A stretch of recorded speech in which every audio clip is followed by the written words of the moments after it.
awesome intro. Hope that was okay. I hope everyone's doing well. We're on to part two now. I switched up my location a bit. I'm sitting just in a comfier chair. I feel weird because I'm like lower than normal. But you know, sorry, but your teacher's getting kind of old. My back gets sore sometimes, so I've just switched to the recliner because I want to just be able to, sit back and enjoy this with you and really focus on trying to hammer out the keywords. I rewatched the last one. And I'm gonna try to just time my comments good and keep bringing up the keywords so that it can try to facilitate a learning experience. Not do like a reaction video where I'm like, whoa, ooh, ah, like to each point, but like to try to watch it with you and provide almost like some note taking guidance, not necessarily note taking guidance, but just points of emphasis, right? This is fun. I hope that you enjoy this. I hope this approach is kind of cool. I got a Coca-Cola, I got a thing of water, and I got a fresh coffee. So let's get into this. Century of Self, Part 2, The Engineering of Consent. I love doing this. I hope that this class turns out okay for you. But I think what I try to do is just make the coolest thing I can try to do and then hope that other people think it's neat. So anyways, this is going to really be taking on this next level of what the first video was on. And it starts like super aggressively. You'll see what I mean. All right, without further ado. Let's say a word about dreams. We all have thoughts which we never knew we had. They are too uncomfortable, too incompatible with our adult self to be remembered.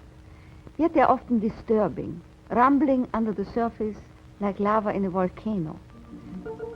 The dream is the royal road to these thoughts, the royal road to the unconscious. This is the story of how Sigmund Freud's ideas about the unconscious mind were used by those in power in post-war America to try and control the masses. Politicians and planners came to believe that Freud was right to suggest that hidden deep within all human beings were dangerous and irrational desires and fears.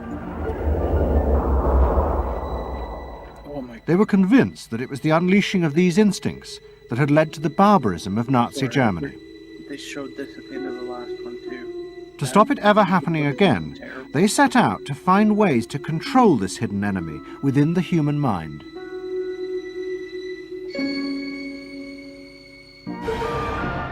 At the heart of the story are Sigmund Freud's daughter Anna and his nephew Edward Bernays, who had invented the profession of public relations. Their ideas were used by the US government, big business, and the CIA to develop techniques to manage and control the minds of the American people.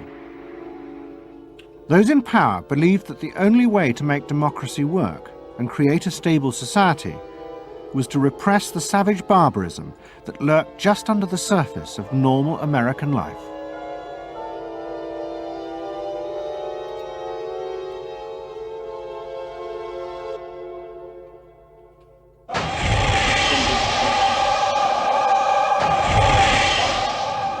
The story begins in the middle of the fierce fighting of the Second World War. As the fighting intensified, the American army was faced by an extraordinary number of mental breakdowns among its troops. 49% of all soldiers evacuated from combat were sent back because they suffered from mental problems. In desperation, the army turned to the new ideas of psychoanalysis. They made a film record of the experiment using hidden cameras. It says here on your record that you had headaches and that you had crying spells. Yes, sir. I believe in your profession is called nostalgia. In other words, homesickness. Yes, sir. Mm-hmm. It was... So think about that, the guy that's talking there, the soldier's saying, I think in your profession you call it nostalgia, or like what in our current language we'd say like feeling nostalgic, or like basically this guy, I've seen this before, so I can tell you this guy just like, the poor guy just misses his fiance so much, or his wife so much, and he's basically just like homesick to the point of well, I'll just let it play. Induced when shortly before the war, I received a picture of my sweetheart. Yes.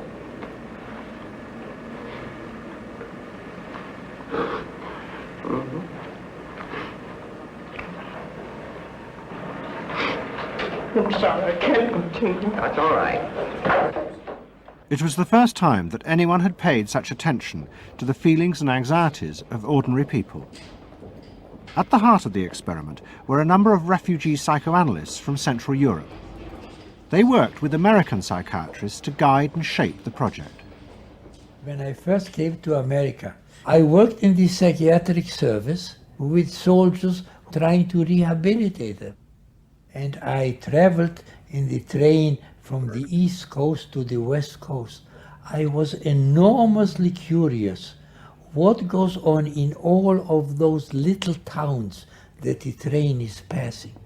After my years in the army, I knew That's interesting, because I think we've all felt that. Like, you drive through a town full of people, and you're like, it's mind-blowing to think that they all have their own experience and all that. exactly what everybody was doing in the little towns. Because I saw so many people who came from there, and I understood their aspirations, their disappointments, and so forth. So it was as if somebody invited me to a privileged tour into the inner soul of America.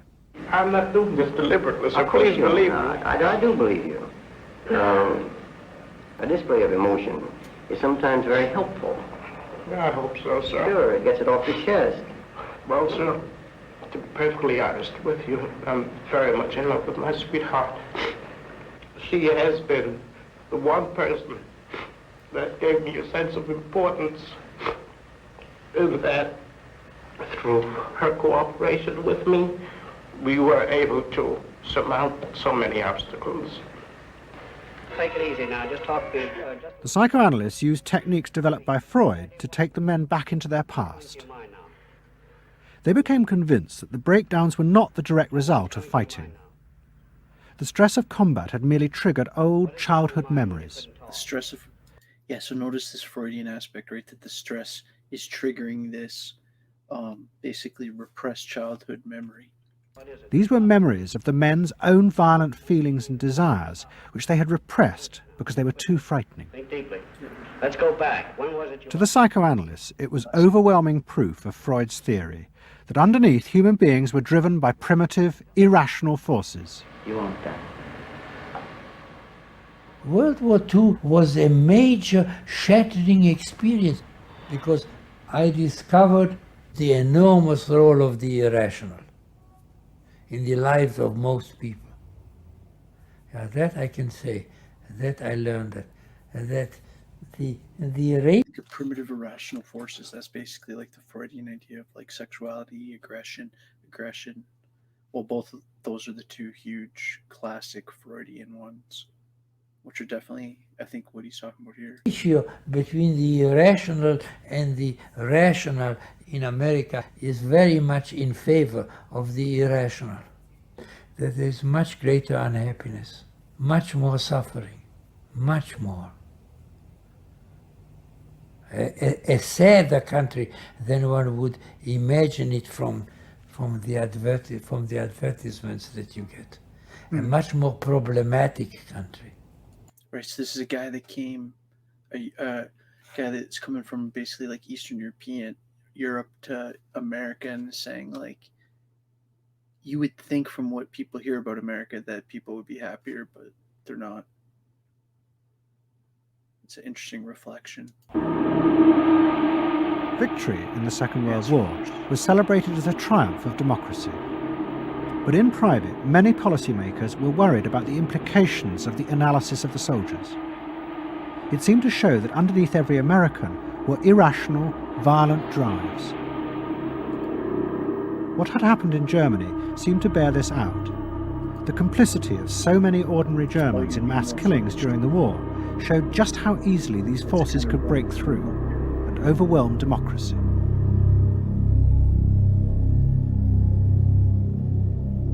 Planners and policymakers had been convinced by their experiences during World War II that human beings could act very irrationally because of this sort of teeming and raw and unpredictable emotionality, the kind of chaos that lived at the base of human personality could in fact, infect the society, social institutions, to such a point that the society itself would become sick.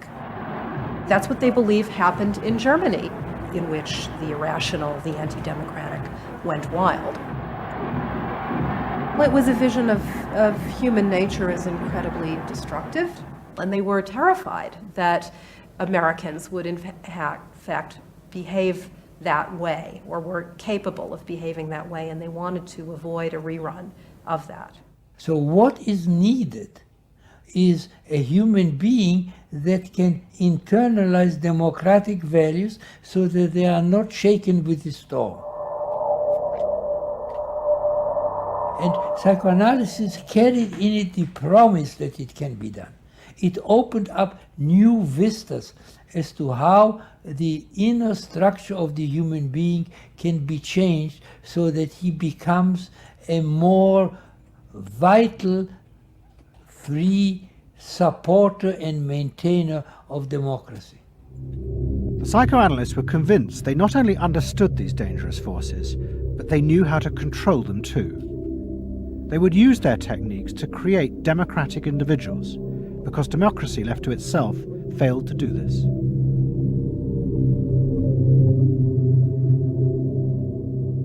The source of this idea was not only Sigmund Freud, but his youngest daughter, Anna.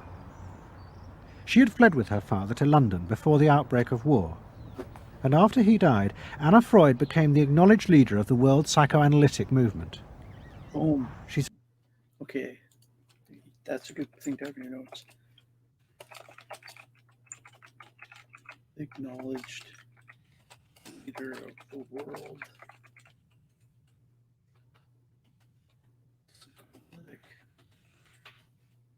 Sorry, you have to listen to me write it and then see it. But the acknowledged leader of the world psychoanalytic movement. saw her job as to fulfill her father's dream of making his ideas accepted throughout the world. At the center of the Freud movement stood Tante Anna because she managed to work herself into that position. She was recognized as that, and not just because she was the daughter. She worked on that. She was rather forbidding. She was not, to me, a warm person, not an aunt you could kiss or put your arms around. Not at all. And her whole life rotated around the spreading of psychoanalysis. Like an obsession almost. Freud himself had seen the role of psychoanalysis as allowing people to understand their unconscious drives. But Anna Freud believed it was possible to teach individuals how to control these inner forces. She had come to believe this through analysing children, above all the children of her close friend, Dorothy Burlingham. Dorothy Burlingham was an American millionairess who in the 1920s fled a failed marriage and brought her children to Anna Freud in Vienna. They were suffering terrible anxieties and aggression, but Anna Freud was convinced she could free them from this by changing the world around them. She thought that she could come in and into their environment, essentially, because they were children, you see. They didn't have independent lives of their own. She could go talk to the parents or the mother. She could go to the schools. She could influence their real world, the actual external world, to change their lives and to help them. And to change them. So can you see, this is interesting, right? Because you could almost make a argument one of the most original child developmental psychologists of all time is Anna Freud. She was taking these psychoanalytic ideas and trying to apply them to child development, as that kind of just said, right? Because that predates the field of child developmental psychology significantly.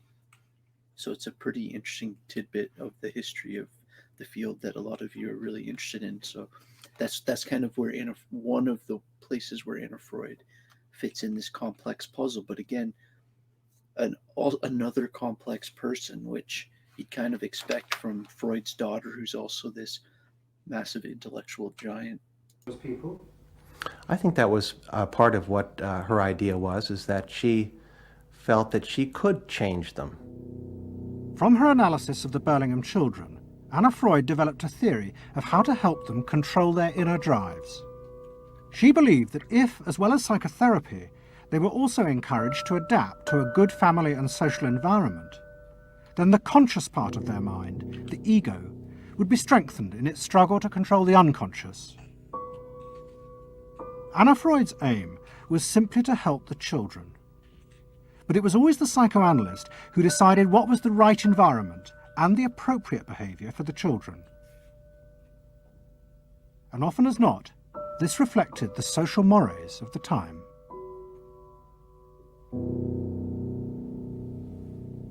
In my father's case, they were concerned that he would be a homosexual.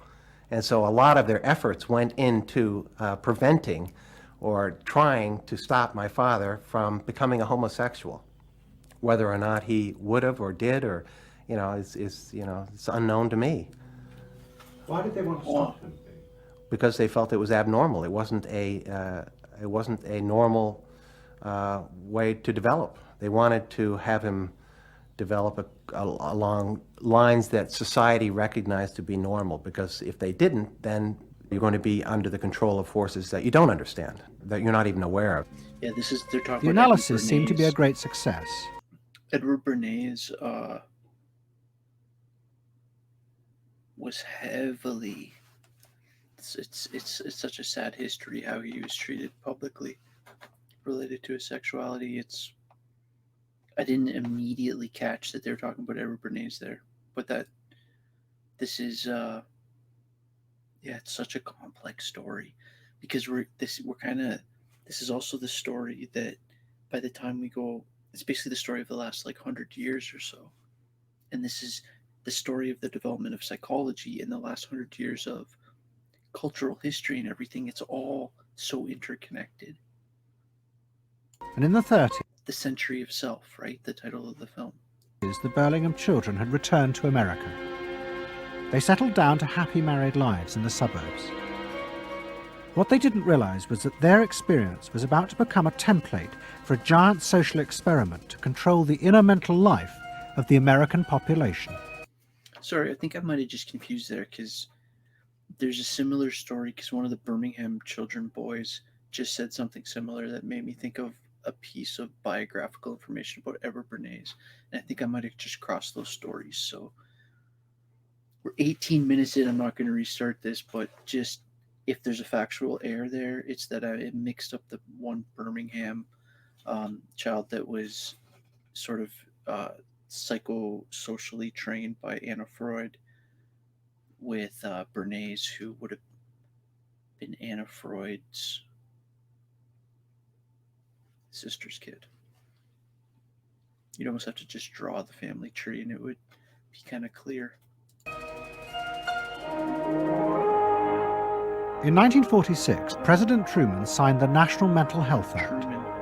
It had been born directly out of the wartime discoveries by psychoanalysts that millions of Americans who had been drafted suffered hidden anxieties and fears. The aim of the act was to deal with this invisible threat to society. Shocked by the appalling percentage of the emotionally unstable revealed by the World War II draft figures, Congress in 1946 passed the National Mental Health Act, which recognized for the first time that mental illness was a national problem.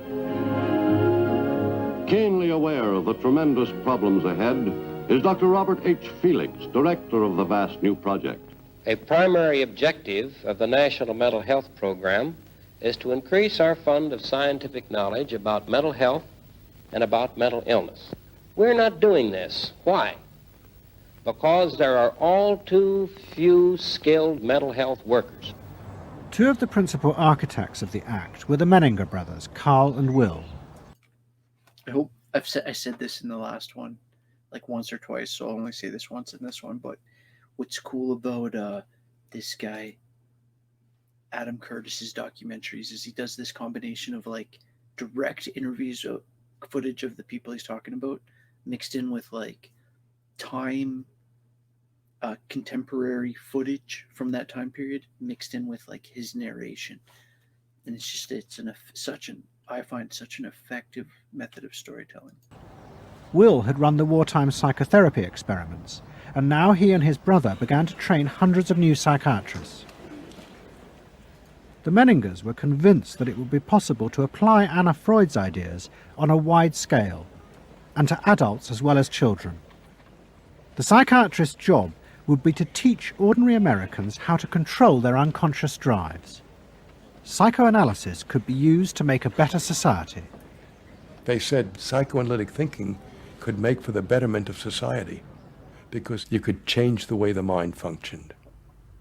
And you could take the ways in which people did hurtful things to themselves and others and alter them by enlarging their understanding.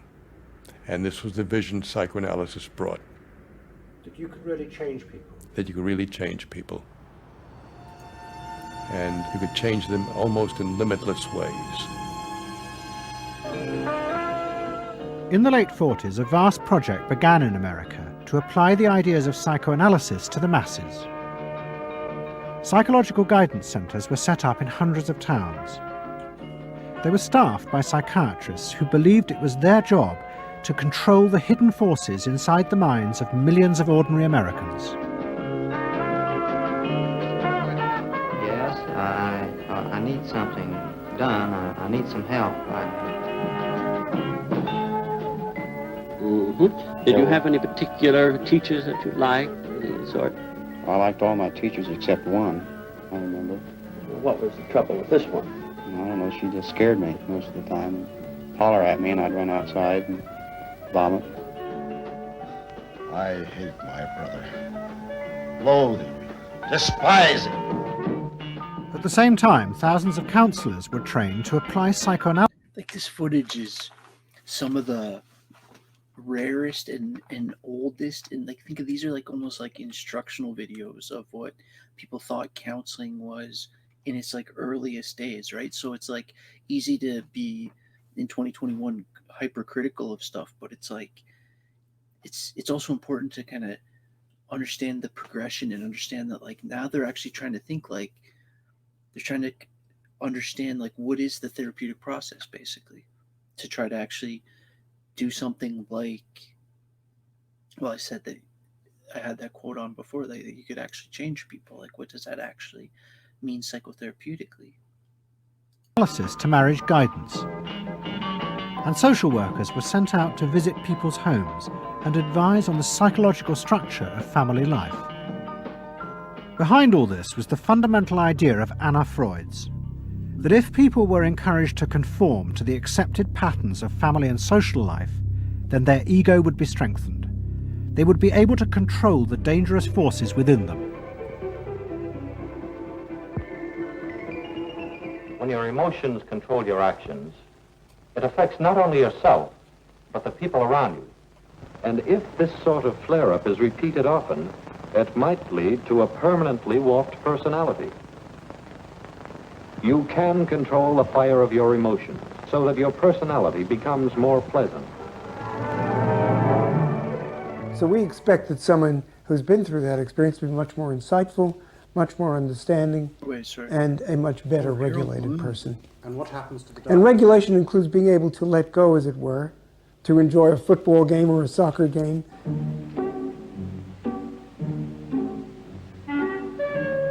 A more understanding, yes, rational, but also appropriately emotional person. The regulatory aspects of the human mind would really be in charge. Instead of being overwhelmed by our passions and by our darker impulses. Right, so in the earlier courses, in that one video I made for the class, for the students that have been with me before on hot cognition, right? This is sort of in a different way. He's basically saying, like, can we train somebody so that they can be rational instead of irrational? And you know, emotional and irrational don't always mean the same thing, but they can in some situations. No, what would I probably say? That like irrational is when it's less cognitively based and more an instinctual reaction. Yeah, so like just the word emotion is so loaded in this. It's and loaded in from a perspective of complexity. Back to Bloomer. That one would be master or mistress of one's own passions. They just felt that the road to happiness was in adapting to the external world in which they lived. That people could be uncrippled from their own neurotic conflicts and impulses, that they would not engage in self-destructive behavior, that they would in fact adapt to the reality about them. They never questioned the reality. They never questioned that it might itself be a source of evil or something to which you could not adapt without compromise or without suffering or without exploiting yourself in some way. So there was this fit with the politics of the day. Right, so kind of think of what he's saying there, that like one of the things is like if you see it as an individual's problem, it's like how well you're able to adapt. They keep using the word adapt to your life, to your work, to your marriage, to your whatever, right? And it's like, so what's the kind of flip assumption behind that is that if there's a problem you're experiencing, it's because of your failure to adapt, right? And it's like, which sometimes is obviously part of the case, but it's from a nature, it's just denying situational factors, or not necessarily denying, but maybe underemphasizing or not properly weighing. And this is where we're about to see some pushback here. And a balance of emotions is important. Look at this footage. Like, to a well-rounded personality. Personality pulls up this circle. But it was only the beginning of the rise to power of psychoanalysis in America. Psychoanalysts were about to move into big business and use their techniques not just to create model citizens, but model consumers. Last week's episode showed how Freud's American nephew, Edward Bernays, had been the first to convince American corporations that they could sell products by connecting them with people's unconscious feelings. But now, a group of psychoanalysts were going to take what Bernays had begun and invent a whole range of techniques to get inside and manage the unconscious mind of the consumer. They were led by Ernest Dichter. Dichter had practiced next door to Freud in Vienna, but he had come to America and set up the Institute for Motivational Research in an old mansion north of New York. This is the Institute for Motivational Research, a place devoted to the intriguing business of finding out why people behave as they do, why they buy as they do, why they respond to advertising as they do. So it's interesting because in the history of psychology, the word motivation is used more broadly than we tend to use it in our common speech, right? We tend to think of like motivation and like inspiration and like in that sense, or in a psychological sense, it's like, well, what's your motive to even like have a drink when you're thirsty, or like, so in that scenario, like the drive would be the thirst that gives you the motivation to reach and actually, or stand up and go upstairs and get a drink or whatever, right? That like motivation is this like energizing thing that is responsible for things actually happening. Like the motive behind behavior is such a huge component of psychology. So the psychology students in this, you've probably taken whole classes on motivation, right? And what are drives and what are motives, and how is that, if you're looking at psychology, especially from the stream of thought of behavioral psychology, it's like very focused on this, the Institute for Motivational Research. Yeah, sorry, I'm trying to do this fast, so I just second guess myself if I spelled institute right, but I think that's okay. This is Dr. Ernest Dichter. We don't go out and ask directly, why do you buy, why don't you? What we try to do instead is to understand the total personality, the self-image of the customer. We use all the resources of modern social sciences. It opens up some stimulating psychological techniques for selling any new product. Like the other psychoanalysts, Dichter believed that American citizens were fundamentally irrational beings. They could not be trusted. Their real reasons for buying products were rooted in unconscious desires and feelings. And Dichter wanted to find ways to uncover what he called the secret self of the American consumer. He was trying to get out of people's mind the unconscious motivations that they had for purchasing. These could be sexual, they could be psychological, they could be sociological, they could be a demand for status, a demand for recognition. There were things that people couldn't verbalize or wouldn't verbalize because they were too secret to them. They were too much a part of their nature, and they would be embarrassed. They would be embarrassed if they came out and said things like this. He would. I think the language is so specific, right? That it's like he used the word there, secret, but he also used the word part of their nature. And remember, like, if you're in my other classes, or if you haven't been, like, I often make the point that there's like this hint of talking about genetics and Freudian ideas, and it's like the language wasn't there when Freud was writing. And well, what does it mean to say that you have a genetic instinct, or he would use the word like an instinctual drive? The secret self, that there's this like part of ourself that we're not aware of. This idea of self is going to be such a huge topic in this course, but like that there's this aspect of self, well, that's the shadow or the unconscious more generally, and that's what they're aiming at, right? This is Bernays all the way, the secret self of the American consumer. Interview people, but not ask them direct questions, but let them talk freely like you do in psychoanalysis. And that was his background. And so he said, why can't... Picture that, sorry, I kind of paused her midway. That was his, Dieter's wife.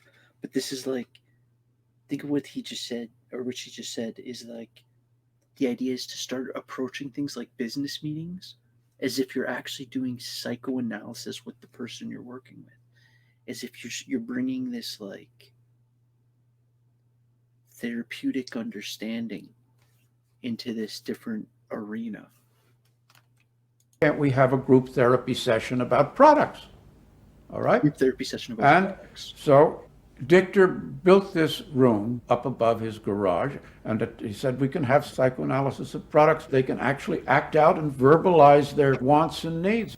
What we're going to do is try a couple of these salad dressings. Now let's see what happens. Here is our typical housewife. She doesn't follow the instructions. And they could be observed and watched, and other people could comment, and they could talk about it, and everybody could join in. He was the first to do this. This was absolutely the first thing that was ever done. And he had a movie projector up there where you could show advertisements and things like that, and people could react to them. And he invented the whole technique for mining the unconscious about the hidden psychological wants that people had about products. As Sigmund Freud's... Oh, no.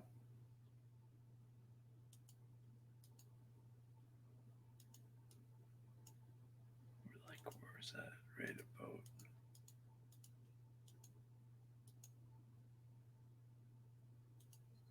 I think we're like...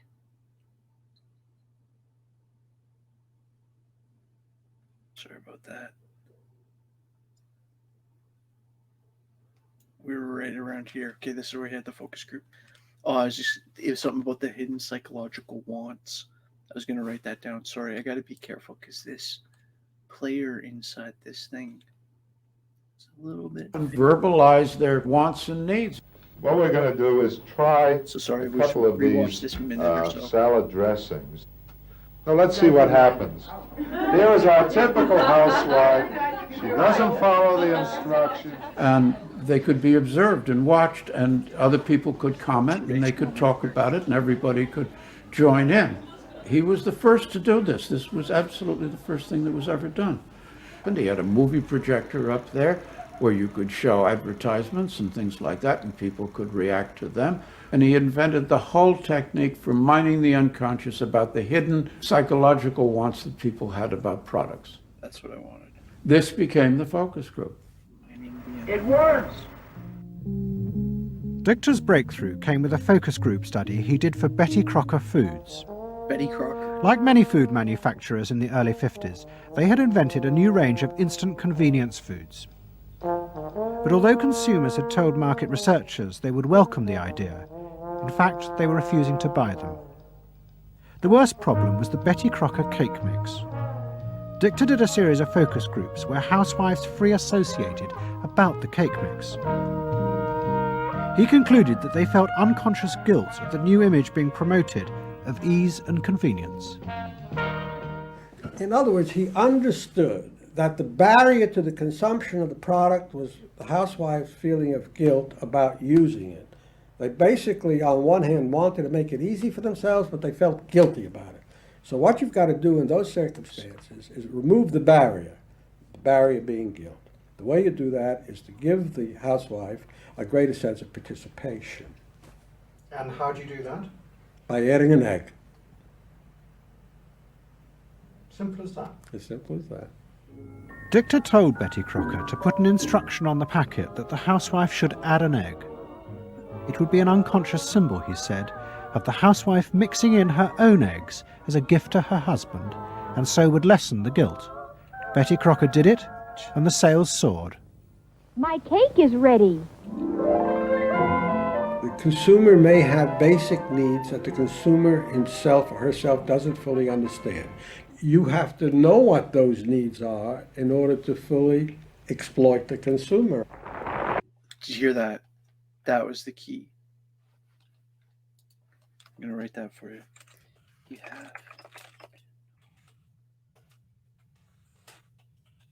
have to know what those unconscious needs are to, this isn't going to be perfect, to fully exploit, he actually used the word there, the viewer or whatever, the person, the individual.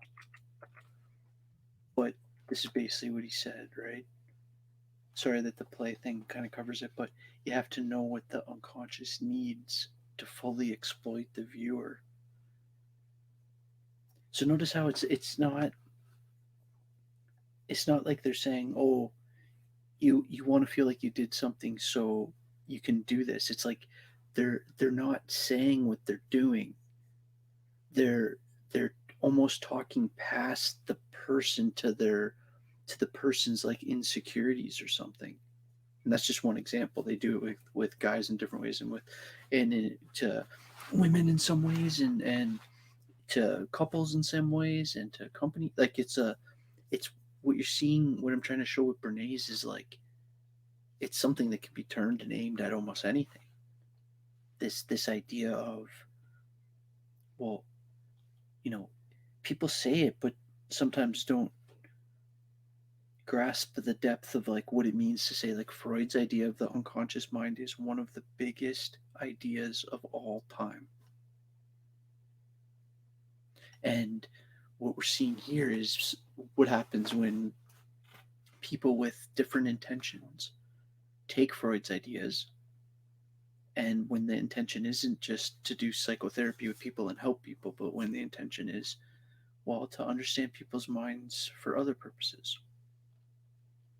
And if you're wondering why would we be focusing on this in a psych course, it's like, well, at a certain point, this is psychology too. It's an important thing to understand the kind of yin and yang in both sides of the coin.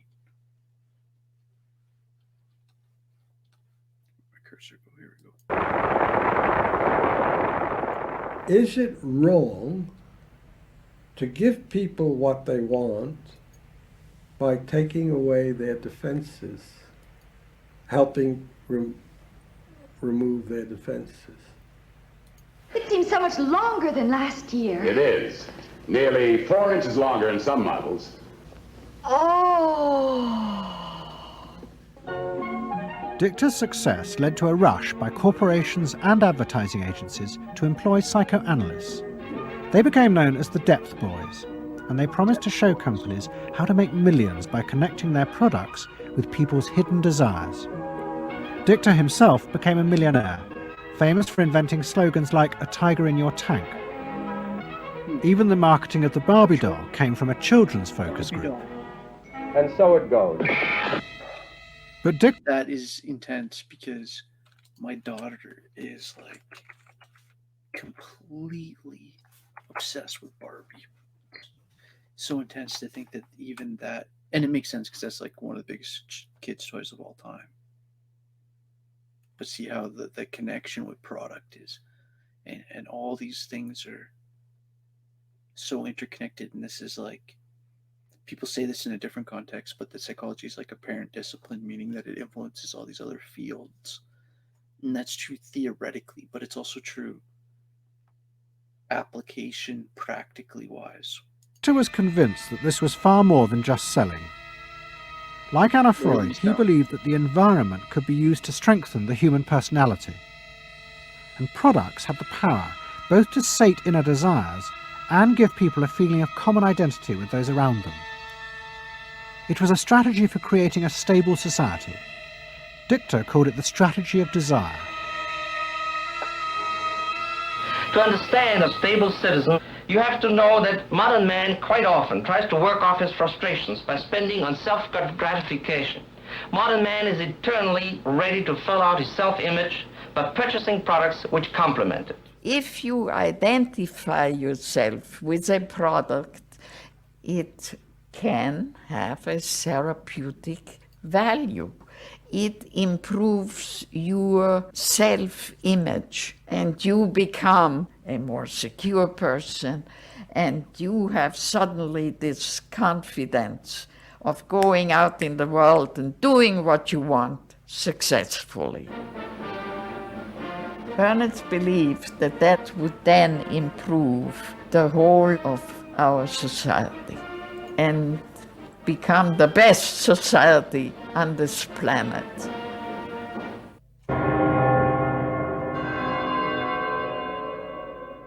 By the early 50s, the ideas of psychoanalysis had penetrated deep into American life.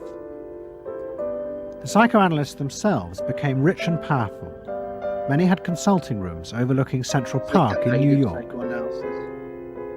Politicians and famous writers like Arthur Miller and Tennessee Williams became their patients. They were seeking not just help, but to understand the hidden roots of human behavior. We were sought after. Washington was interested in what we think. You know, the important writers, important politicians were undergoing psychoanalysis. It was, we had waiting lists because there were so many patients that wanted to be analyzed. So it gave us a little bit of a swellhead. And as the psychoanalysts' ideas took hold in America, a new elite began to emerge in politics, social planning, and in business. What linked this elite was the assumption that the masses were fundamentally irrational. To make a free market democracy like America work, one had to use psychological techniques to control mass irrationality. They actually believed that this elite was necessary because individual citizens were not capable, if left alone, of being democratic citizens. The elite was necessary in order to create the conditions that would produce individuals capable of behaving as a good consumer and also behaving as a democratic citizen. They didn't see their activities as anti-democratic, as undermining the capacity of individual citizens for democracy. Quite the opposite. They understood that they were creating the conditions for democracy's survival and future. Anna Freud had never... Yes, sorry. So she actually kind of just really nicely explained what I was about to pause to say, but I want to make this point too, that sometimes I'm just throwing up, I'm kind of just doing this live, sometimes I'm throwing up keywords that they said. Sometimes I'm trying to catch like a way that they phrased it. Sometimes I'm throwing up people's names. You're probably kind of starting to get the vibe by now. I hope you're enjoying this. I'll stop saying that, but I hope this is a cool class. And I'm 45 minutes in. I think I'm going to just keep going. This is, I'm kind of in the groove. I hope you are too. And, you can obviously pause this and watch it in segments or whatever. So yeah, let's keep going. Intended that her ideas be used in such a way. So sorry, I cut him off. He said Anna Freud never intended that her ideas would be used in this way. But she happily accepted the rise to power of psychoanalysis in America. She remained in England, living with Dorothy Burlingham. On the surface, it was an idyllic life. She and Dorothy had bought a weekend cottage on the Suffolk coast. and in the summers, Dorothy's children came from America to visit with the grandchildren. But underneath, things were going badly wrong. Both Bob and Mabby Burlingham, who Anna Freud had analysed in the 1930s, had suffered personal breakdowns, and their marriages were collapsing. Bob was drinking heavily, and Mabby suffered terrible anxieties. The real reasons for the visits to England were yet more analysis with Anna Freud. Well, the problem was that it didn't look very good, did it? Because here you have somebody who's having nervous breakdowns and is having alcoholic binges. And this is not exactly, doesn't really sit well. Well, you know, from a humane standpoint, obviously this is not desirable. You know, you want to help these people, but it also had the wider ramifications of everybody in analysis, in analytic circles, knew that Bob and Mabby were guinea pigs. They were. Let's think about it. It's almost like this is kind of interesting, and it shows the complexity of these complicated humans, where it's like it almost made her look bad. Right? Like if she's this like super amazing psychologist and she can't help these people. Were the living proof that this was a wonderful process. It was very much swept under the rug. It didn't get out. I mean, these people had such, their power and influence was such that, you know, you were very careful. Anna Freud was a very powerful person. And you were the grandchildren, and she knew a great deal more than you did about what went on in your parents' lives and so forth. It was not something you were going to tangle with, and you were a product of the whole situation. But at the same time, we all knew that something was really out of whack. As she grew older, she became more and more important, didn't she? Politically and scientifically. But she didn't know when to stop. She was a bit too righteous. What she did was always the thing, and she would never, to my knowledge, acknowledge that she could make a mistake or be wrong. That is my feeling. But the power and influence of the Freud family in America was about to grow even more. Politicians were about to turn to Anna Freud's cousin, Edward Bernays, for help in a time of crisis. He was going to manipulate the inner feelings and fears of the masses to help America's politicians fight the Cold War. I don't mean... So that's like, you saw there them like, that was an intense little clip, which is what these documentaries are famous for. Of those kids like dropping down, rolling under the blanket, and then the other one of them like dropping down, rolling under the desk. Kids did that. Those were nuclear bomb drills. Think about it rationally for a sec. If a nuclear bomb goes off in Toronto and you're at a school in Toronto and you drop to the ground and duck and roll under your desk, like, do you reasonably think that's going to do anything to anything?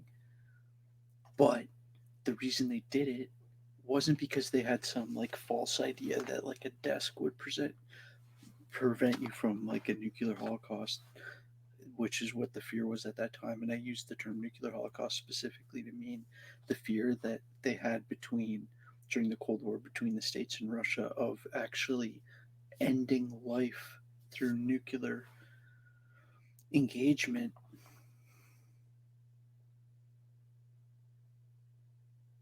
Yeah, what a intense time. I kind of lost my point by going on to that Cold War rant, but that because the Cold War plays into this too, right? Like now we're time-wise also getting closer to that.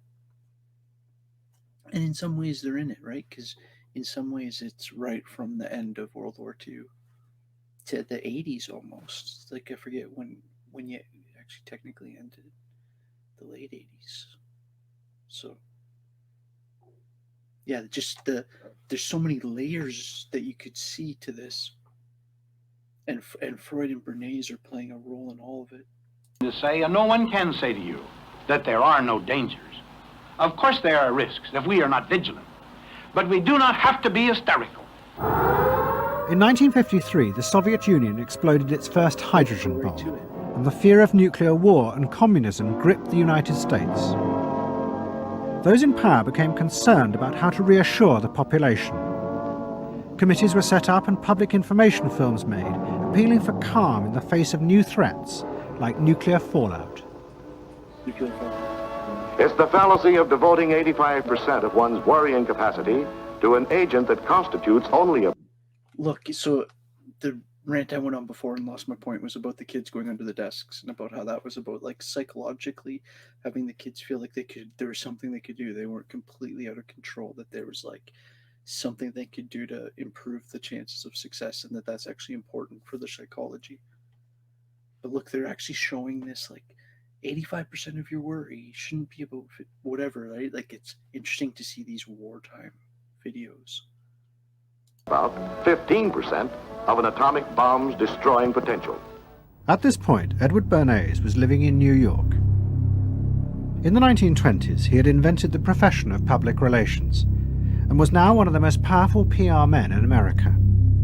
He worked for most of the major corporations and advised politicians, including President Eisenhower. Like his uncle Sigmund, Bernays was convinced that human beings were driven by irrational forces. The only way to deal with the public was to connect with their unconscious desires and fears. Bernays argued that instead of trying to reduce people's fear of communism, one should actually encourage and manipulate the fear, but in such a way as it became a weapon in the Cold War. Rational argument was fruitless. What my father understood about groups is that they are manipulable, they're malleable, and that you can tap into their deepest desires or their deepest fears and use that to your own purposes. I don't think he felt that all those publics out there had reliable judgment, that they very easily might vote for the wrong man or want the wrong thing, so that they had to be guided from above. One of Bernays' main clients was the giant United Fruit Company. They owned vast banana plantations in Guatemala in Central America. For decades, United Fruit had controlled the country through pliable dictators. Okay, this is not often talked about controversy. Or not controversy,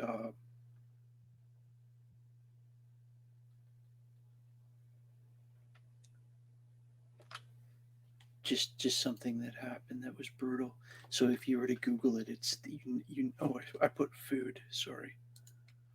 Meant to write United Fruit, and this is in Guatemala.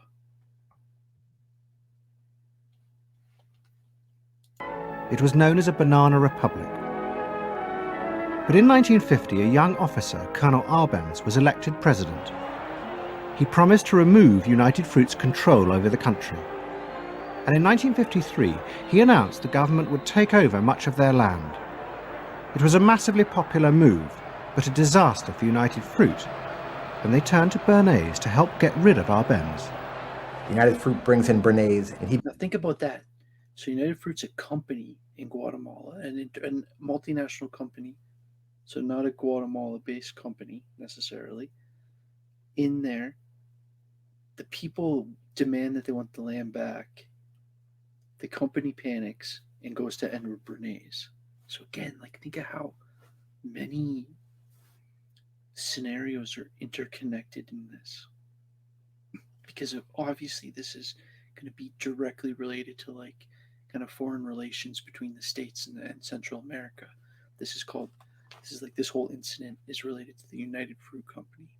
Basically understood that what United Fruit Company had to do was change this from being a popularly elected government that was doing some things that were good for the people there into this being very close to the American shore, a threat to American democracy, that it being at a time in the Cold War when Americans responded to issues of the Red Scare and what communism might do, he was trying to transform this, and brilliantly did transform it into an issue of a communist threat very close to our shores, taking United Fruit again as a commercial client out of the picture and making it look like a question of American democracy, American values being threatened. In reality, Arbenz was a democratic socialist with no links to Moscow. But Bernays set out to turn him into a communist threat to America. He organized a trip to Guatemala for influential American journalists. Few of them knew anything about the country or its politics. Bernays arranged for them to be entertained and to meet selected Guatemalan politicians who told them that Arbenz was a communist controlled by Moscow. During the trip, there was also a violent anti-American demonstration in the capital. Many of those who worked for United Fruit were convinced it had been organized by Bernays himself. He also created a fake independent news agency in America called the Middle American Information Bureau.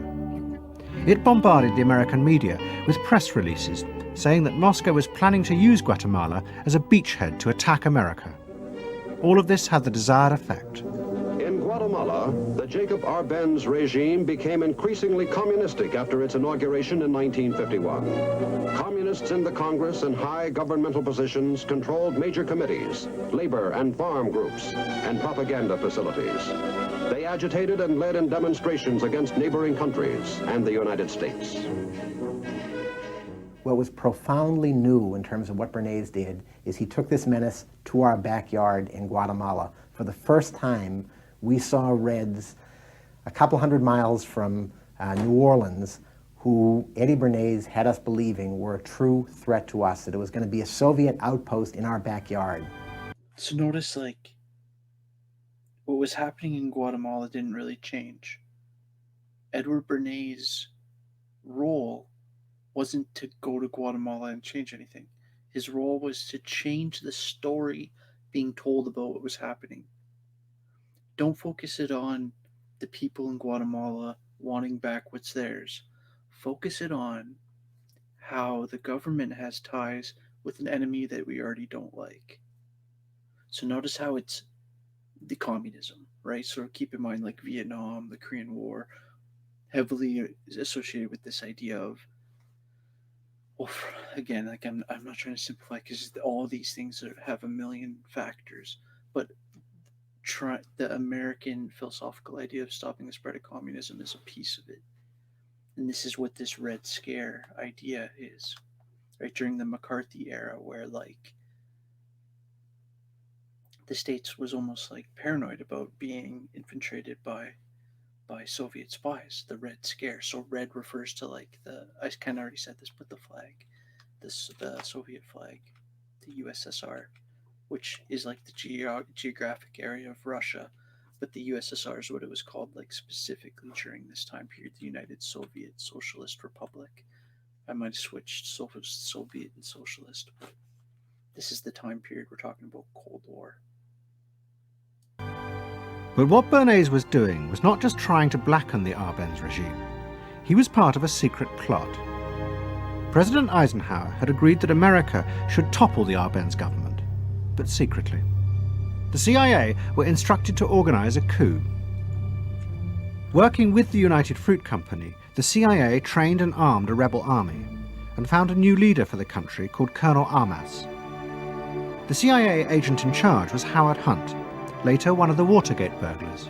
What we wanted to do was have a terror campaign to terrify Arbenz particularly. Head of CIA. Terrify his troops, much as the German Stuka bombers terrified the population of Holland, Belgium, and Poland at the onset of World War II, and just rendered everybody paralyzed. As planes flown by CIA... Okay, so I just said Bernays is changing the story about this, but now they're also, literally putting troops on the ground. So it's part of this multi-stage military public relations mission. Pilots dropped bombs on Guatemala City. Edward Bernays carried on his propaganda campaign in the American press. He was preparing the American population to see this as the liberation of Guatemala by freedom fighters for democracy. He totally understood that the coup would happen when the public and the press, when conditions in the public and the press allowed for a coup to happen, and he created those conditions. He was totally savvy in terms of just what he was helping create there in terms of this overthrow. But ultimately, he was reshaping reality, reshaping public opinion in a way that's undemocratic and manipulative. On June the 27th, 1954, Colonel Arbenz fled the country, and Armas arrived as the new leader. Within months, Vice President Nixon visited Guatemala. In an event staged by United Fruit's PR department, he was shown piles of Marxist literature that had been found, it was said, in the presidential palace. Think about that. They get Nixon to go. So Nixon's the vice president at the time, right? If you read ahead a bit, about to be president. And so he's on this diplomatic mission there. And so the people behind this plot or whatever conveniently show him all this. It's basically like all this, they just said communist writings or whatever, or manifestos or whatever, like basically all this stuff that is like, when I said before about them being worried about the spread of communism, it's all like basically proof of the spread of communism. It's like literally their books, right? So it's interesting. So it's like literally setting up how Nixon, the actual about to be president, sees the situation. This is the first time in the history of the world that the communist government has been overthrown by the people. And for that, we congratulate you and the people of Guatemala for the support they have given. And we are sure that under your leadership, supported by the people whom I have met by the hundreds on my visit to Guatemala, that Guatemala is going to enter a new era in which there will be prosperity for the people together with liberty for the people. Thank you very much for allowing us to see this exhibit of communism in Guatemala. You're welcome. And for dinner, see what Mother has for dessert. That is such wild footage. Banana gingerbread shortcake. Just another of the many tempting ways in which this nutritious fruit can be prepared. So now that you've seen where bananas come from before they reach your table, our journey to Banana Land is ended. We hope you enjoyed the trip. We know you like bananas. Bernays had manipulated the American people, but he had done so because he, like many others at the time, believed that the interests of business and the interests of America were indivisible, especially when faced with the threat of communism. But Bernays was convinced that to explain this rationally to the American people was impossible, because they were not rational. Instead, one had to touch on their inner fears and manipulate them in the interests of a higher truth. He called it the engineering of consent. He was doing it for the American way of life, and to which he was devoted. So this sincerely devoted, and yet he felt the people were really pretty stupid. And that's the paradox. If you don't leave it up to the people themselves, but force them to choose what you want them to choose, however subtly, then it's not democracy anymore. Yep. It's something else. It's being told what to do. It's that old authoritarian thing.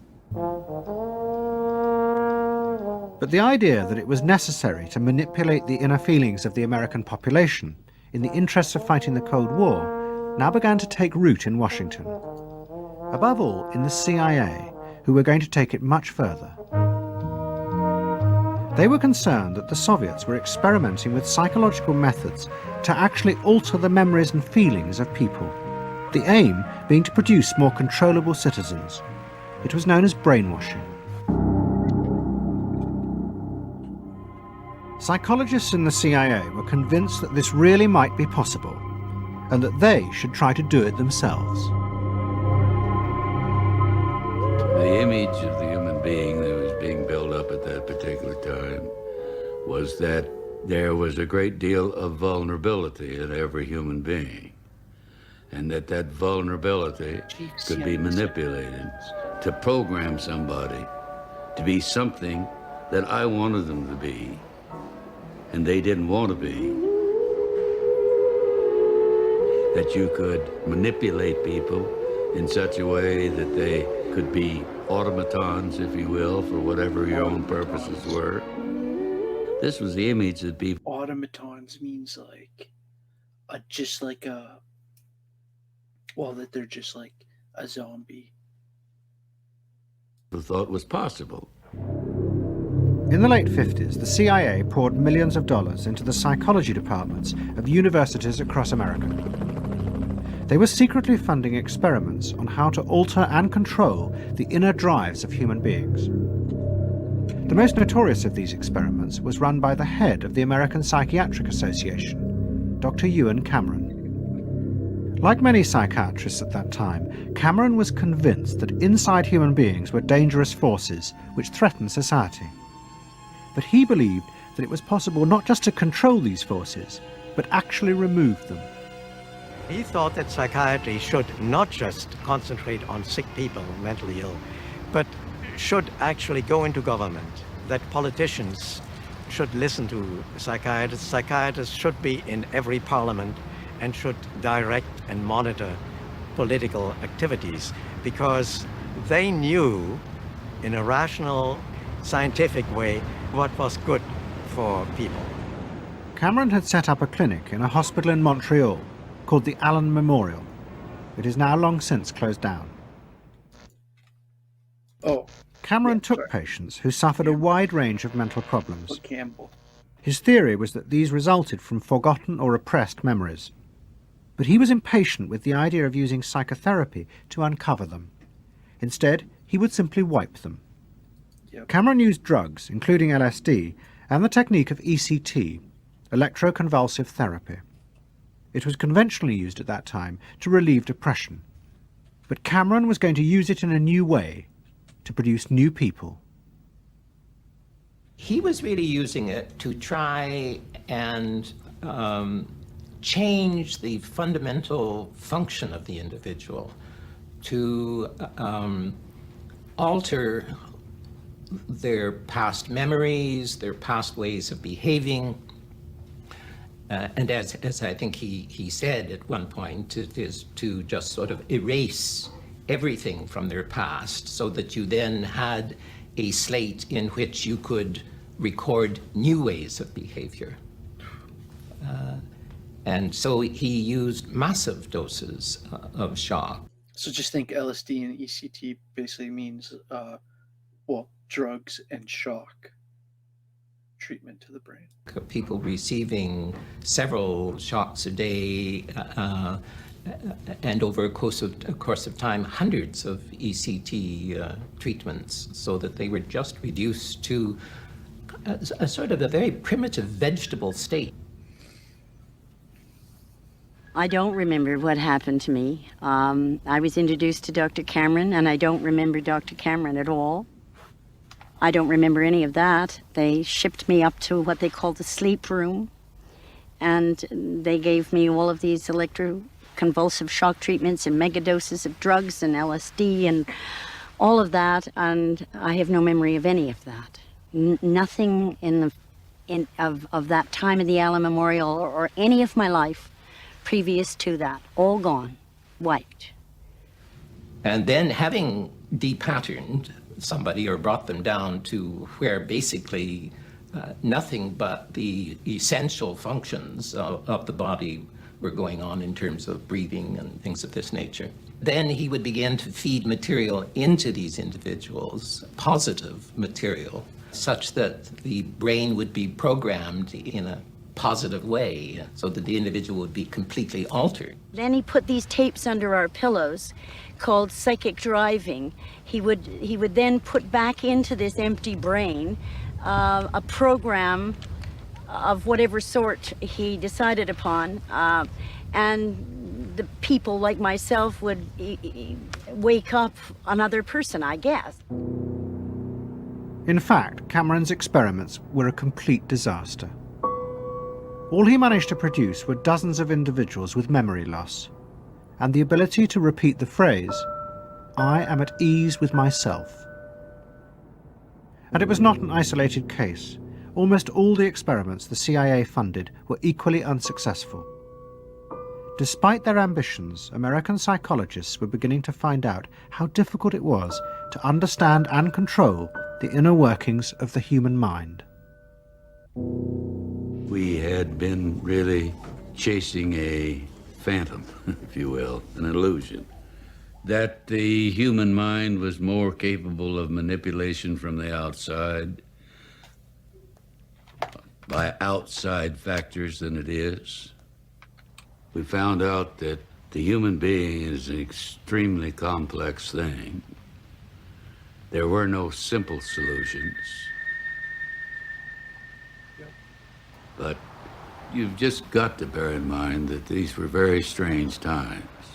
The psychoanalysts had come to power in America because of their theory that they knew how to control the dangerous forces inside human beings. But now the psychoanalysts were about to face a high-profile failure that would lead people to begin questioning the very basis of their ideas. It began in Hollywood. The film industry had become fascinated by psychoanalysis, and Anna Freud was a powerful influence on dozens of analysts in Los Angeles. They treated film stars, directors, and studio bosses. Anna Freud's closest friend was the most sought after of all, Ralph Greenson. And in 1960, the most famous star in the world turned to Greenson for help. Marilyn Monroe was suffering from despair and had become addicted to alcohol and drugs. Well, when I walked in to dinner, here was Marilyn Monroe. And I'd made a picture with her called All About Eve. This is dinner at Ralph Greenson's. Yes. And the only thing was that Ralph was trying to show her, Romy, I never called him Ralph in my life. Romy was trying to show her that the way a family life ought really to be. So we were walking the dog after us. I said, "What the hell are you doing here?" I said, "You never asked me to dinner." And he said, "You weren't that sick." And I said, "Oh, no." He said, "The point is just this child has no frame of reference. In other words, she doesn't know what the goal is." What Greenson did was follow Anna Freud's theory. If Marilyn Monroe could be taught to conform to what society considered a normal pattern of life, that would help her ego control her inner destructive urges. But Greenson pushed it to an extreme.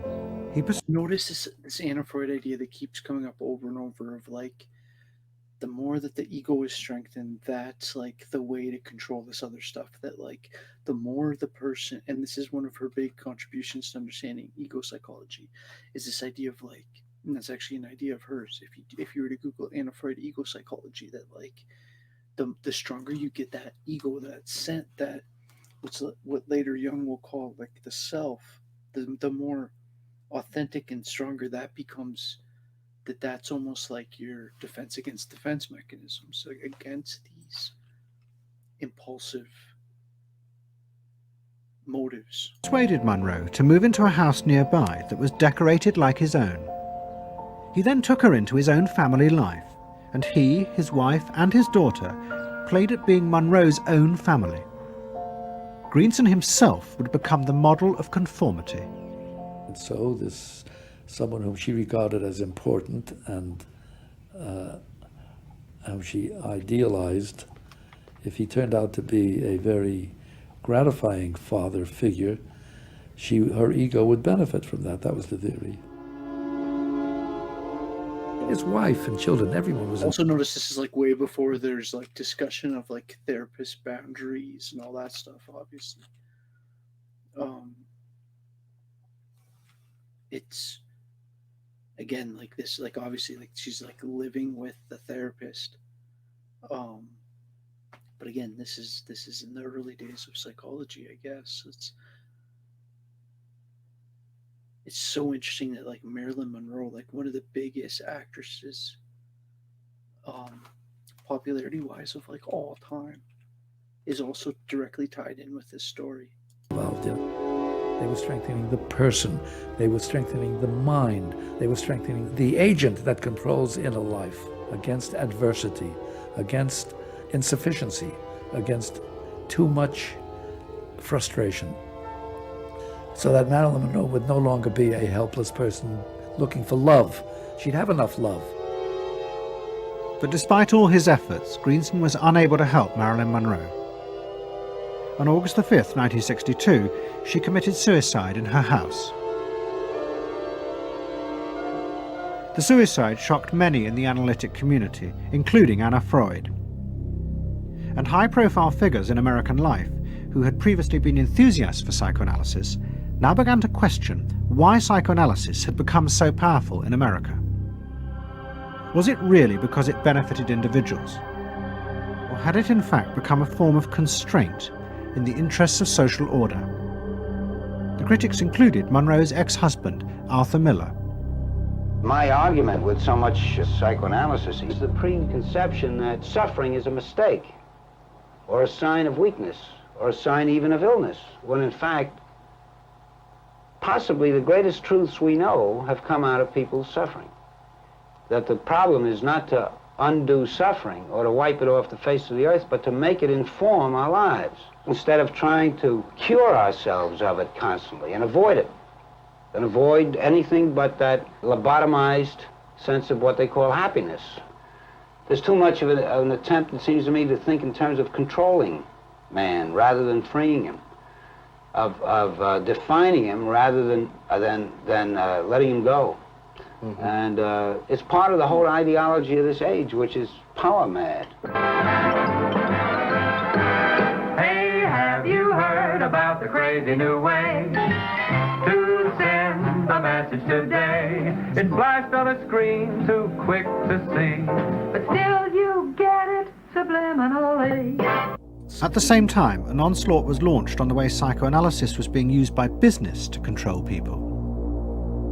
The first blow came with a bestseller, The Hidden Persuaders, written by Vance Packard. It accused psychoanalysts of reducing the American people to emotional puppets whose only function was to keep the mass production lines running. They did this by manipulating people's unconscious desires to create longings for ever new brands and models. They had turned the population into unwitting participants in the system of planned obsolescence. The second blow came from an influential philosopher. Planned obsolescence, if you don't know, just means the idea of like you needing to get a new iPhone every 2 years, right? Like we can send a rover to Mars, but iPhone needs to give a new version every year. It's like, of course it doesn't, but like to continue sales, things need to go out of style. And that actually is planned into the long-term model of these companies, and that planned something being obsolete or not needed anymore, like obsolescence, planned obsolescence. That's what that idea is that Curtis just referenced. Philosopher and social critic Herbert Marcuse. He had been trained in psychoanalysis. This is a childish application of psychoanalysis, which does not take at all into consideration the very real political systematic waste of resources, of technology and of the productive process. For example, planned obsolescence. For example, the production of innumerable brands and gadgets who are, in the last analysis, all the same. The production of innumerable different marks of automobiles. And this prosperity at the same time, consciously or unconsciously, leads to a kind of schizophrenic existence. I believe that in this society an incredible quantum of aggressiveness and destructiveness is accumulated precisely because of the empty prosperity, which then simply erupts.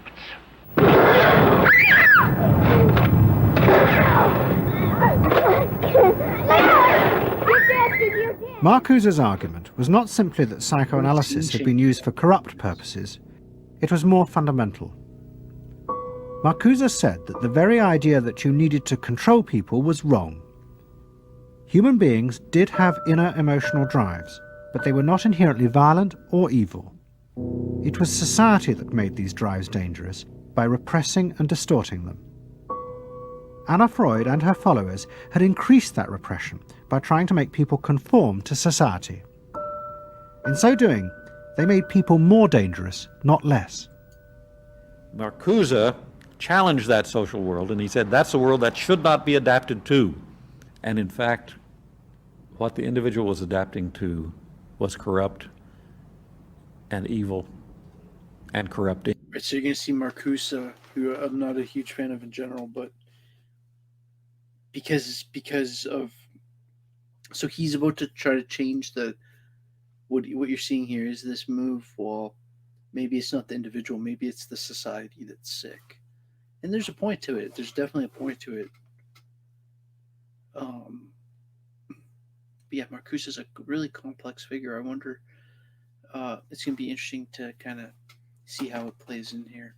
So this is kind of the end of this, and I've seen all these before, but like it's just been a little while, and Marcuse is kind of a secondary figure in this story, but kind of an interesting tie-in. He's associated with the Frankfurt School, which is kind of this attempt to. Another person associated with that is Erich Fromm, the psychologist. You might have heard of Erich Fromm, like Fromm, like the word from, but with a second M. And another famous psychoanalyst, but it's like the Frankfurt School is this attempt to like kind of merge this like interpretation of Freud with like an interpretation of Marxism, this cultural Marxism, the Frankfurt School. But anyways, I'm getting a little bit off point, so let's just let this finish up. I think there's only just like a couple minutes. They're just going to segue to the next one. Then we'll wrap it up. Sorry, this is getting close to an hour and a half. I've been a bit rambly, but I hope this was like a little bit smoother. My other chair's like kind of loud, but it's okay sometimes. But I think for these reviews, I might switch to the recliner because this is just easier on my back. It's been like I think this has been decently smooth. All right, let's finish it up. In other words, he switched the source of evil from inward conflict to the society itself. That the sickness of society lay at the societal level, not at the sickness of human beings in it. And if people did not challenge that, then they were, in fact, submitting to evil. Modern psychology has a word that is probably used more than any other word in psychology. It is the word maladjusted. It is the ringing cry of modern child psychology, maladjusted. Now, of course, we all want to live the well-adjusted life in order to avoid neurotic and schizophrenic personalities. But as I move toward my conclusion, I would like to say to you today, in a very honest manner, that there are some things in our society and some things in our world for which I'm proud to be maladjusted. And I call upon all men of goodwill to be maladjusted to these things until the good society is realized. I must honestly say to you that I never intend to adjust myself to racial segregation and discrimination. I never intend to adjust myself to religious bigotry. I never intend to adjust myself to economic conditions that will take necessities from the many to give luxuries to the few and leave millions of God's children smothering in an airtight cage of poverty in the midst of an affluent society. The political influence of the Freudian psychoanalysts was over. Instead, they were now accused of having helped to create a repressive form of social control. Anna Freud and Dorothy Burlingham lived on in Sigmund Freud's old house in London. In 1970, Dorothy's son Bob died of alcoholism. And in 1973, his sister Mabby returned for yet more analysis with Anna Freud. She went back for more analysis. She was living at 20 Marisville Gardens in the Freud house, as I guess she did when she wasn't with her husband, and she committed suicide. She took an overdose of sleeping pills. In Freud's own house? In Freud's own house, right.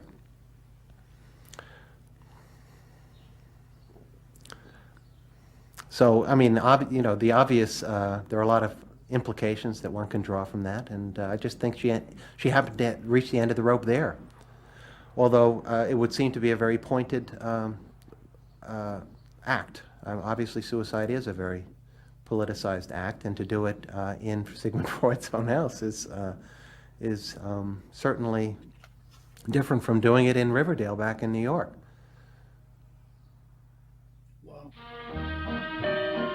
Next week's episode will tell the story of the rise to power of the enemies of the Freud family. They believed that the way to build a better society was to let the self free. But what they didn't realize was that this idea of liberation would provide business and politics with yet another way to control the self, by feeding its infinite desires. To be lonesome. You know not what it means to be blue.